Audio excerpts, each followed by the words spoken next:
सभी को राम राम। मैं बी एस पवार आपके अपने चैनल ड्राइंग स्टडी में आप सभी का स्वागत करता हूं।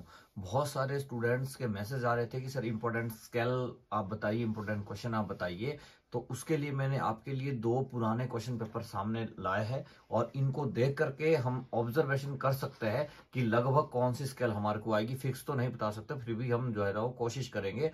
तो आपने क्या करना है कि जिन्होंने अभी तक चैनल को सब्सक्राइब नहीं किया है वो चैनल को जरूर सब्सक्राइब कर ले और अपने दोस्तों तक भी इस वीडियो को जरूर भेज दें ताकि उनको भी इसका फायदा हो सके। ये जो क्वेश्चन पेपर आप यहाँ देख रहे हैं ये है आपका मार्च 2023 का क्वेश्चन पेपर और ये जो क्वेश्चन पेपर है ये है आपका मार्च 2022 का क्वेश्चन पेपर। ये आप देख सकते हैं, दोनों क्वेश्चन पेपर मैंने आपको दिखाया है।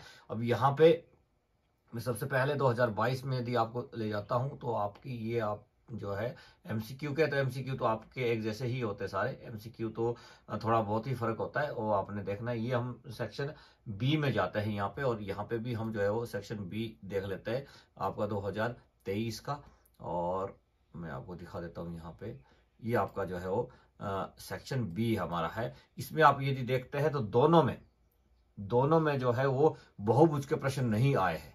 अब इस बार आए ना आए वो एक अलग बात है, बट अभी तक जो है वो दो साल में बहुभुज का कोई भी प्रश्न नहीं आया है। आप देख सकते हैं वृत्त के ही प्रश्न आए और वृत्त का प्रश्न भी 107 के बाद के आए हुए। तो वृत्त की जो आपने तैयारी करनी, वैसे मैंने जो है वो आपको सिलेबस का वीडियो डाल दिया है, तो आप देख सकते हैं सिलेबस के वीडियो को। उसमें मैंने बताया है कि सिलेबस में क्या क्या आना है। वैसे तो बहुभुज का एक आधा प्रश्न जरूर आना चाहिए, पर नहीं आया है तो आप उस हिसाब से उसको स्किप कर सकते हैं। बहुभुज को वृत्त की आप तैयारी करें और वृत्त के भी जो प्रश्न है वो 107 के बाद के आए। आप अगर देखते हैं यहाँ पे जो 2023 का मैं प्रश्न पत्र यहाँ पे आपको दिखा रहा हूं तो इसमें जो है वो आपको 5 प्रश्न दिए हुए हैं और 4 ही प्रश्न आए हैं। इसमें 5वां ऑप्शन में आप यहाँ देख सकते हैं 4 ही प्रश्न आए हुए, जबकि 2022 में जो है वो 5 प्रश्न दिए गए थे। ये आप यहाँ पे देख सकते हैं 2005 में 22 में जो है 5 प्रश्न, 4 और 1 5, ये देखिए 5 प्रश्न दिए गए थे। इसमें आपके लिए सॉलिड ज्योमेट्री कंपल्सरी है, ये ध्यान देना है। देखिए सॉलिड ज्योमेट्री का, देखिए यहाँ पे अगर 4 प्रश्न आए हैं तो चौथा सॉलिड ज्योमेट्री का, सॉलिड ज्योमेट्री के 2 आए, 2 में से आपने 1 करना है और ये भी 21 के बाद के है। प्रश्न नंबर जो आपके लिए 31 प्रश्न है सॉलिड ज्योमेट्री के, उसमें प्रश्न नंबर 21 के बाद के ये प्रश्न आए हुए, तो आपने ध्यान रखना है कि उसके बाद के प्रश्नों की आपने तैयारी करनी है। और जो 2023 में था वो कंपल्सरी था, है तो खैर दोनों के लिए कंपल्सरी, बट प्रश्न ही 4 आए थे और 4 ही आपने करने होते हैं।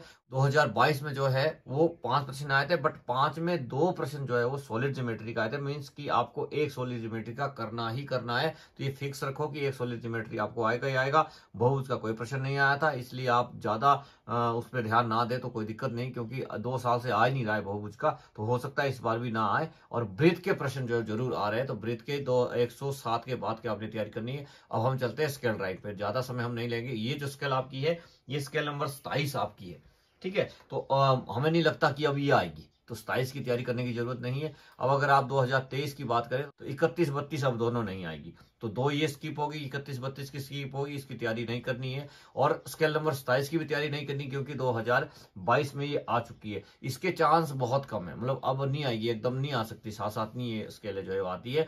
यदि देखें जहां से आपके लिए स्केल शुरू है, तो आपके लिए स्केल शुरू है स्केल नंबर 17 से, तो 17 18 तो नहीं आएगी। 2 स्केलें ये भी हम स्किप कर सकते हैं, क्योंकि ये जो है वो हाउस टेस्ट में डाल दी होती है, सभी टीचर ने हाउस टेस्ट में डाल दी होती है। 2 स्केलें शुरू की करने की जरूरत नहीं है, 2 लास्ट की करने की जरूरत नहीं है, 4 खत्म हो गई। और स्केल नंबर 27 ये भी नहीं करनी, तो 5 आपकी कम हो गई। आपके पास जो स्केल है वो 15-16 स्केल है, उसके अलावा जो बाकी स्केल है उन पे आपको थोड़ी थोड़ी नजर जरूर मारनी पड़ेगी, ठीक है। बट ये 5 स्केलें ही आपको आ सकती है, मतलब मेरी ओर से तो नहीं आ सकती। बाकी आने का कोई ज्यादा हम ये नहीं कह सकते कि नहीं, बिल्कुल ही नहीं आएगी, बट इसके चांस बहुत कम है। कहने का मतलब ये है कि स्केल नंबर 31 32 के चांस बहुत कम है, नहीं आएगी। स्केल नंबर 27 नहीं आएगी और स्केल नंबर 17 और 18 भी नहीं आ सकती है। आने को तो ये चाहे सारी आ जाए, 32 31 ही दोबारा डाल दे या 27 दोबारा डाल दे, बट चांस इसके बहुत कम है। तो आपने इसके हिसाब से तैयारी करनी है। तो ये स्केल आप स्किप कर सकते हैं, scale number 17 18, scale number 27, scale number 31 32 को आप थोड़ा सा कम नजर दे सकते हैं, नजर तो देनी पड़ेगी बट कम नजर दे सकते हैं। बाकी आपको स्केल की तैयारी करनी पड़ेगी। यदि स्केल आपको नहीं आती है तो मेरे चैनल पे जाकर के आप 10वीं की प्लेलिस्ट ओपन करें और वहां पे सभी स्केलों की कागजवाट और सभी स्केलों की सॉल्व स्केल मैंने डाली हुई है, तो आप उसकी तैयारी कर सकते हैं। अंक विभाजन आपने देखा हुआ है, अंक विभाजन में आपको 18 नंबर की स्केल आनी है, जिसमें कि आपका एलिवेशन जो है वो 4 नंबर का है, प्लान 4 नंबर का 5 नंबर का है, साइड 4 नंबर की है, पैमाना आपका 1 नंबर का है, कागजवाट 3 नंबर की और लिखाई सफाई आपकी 1 नंबर की। तो इस तरह से ये आपके 18 मार्क्स जो है आपके होने, तो इस तरह से आप अपनी तैयारी करें और आपके लिए बेस्ट ऑफ लक कल के लिए। सभी बच्चों का बहुत अच्छे से एग्जाम होना चाहिए और आपका एग्जाम कैसा गया है आपने कमेंट बॉक्स में कल मुझे जरूर बताना है। मिलते हैं अगली किसी इंटरेस्टिंग वीडियो में, तब तक के लिए सभी को राम राम।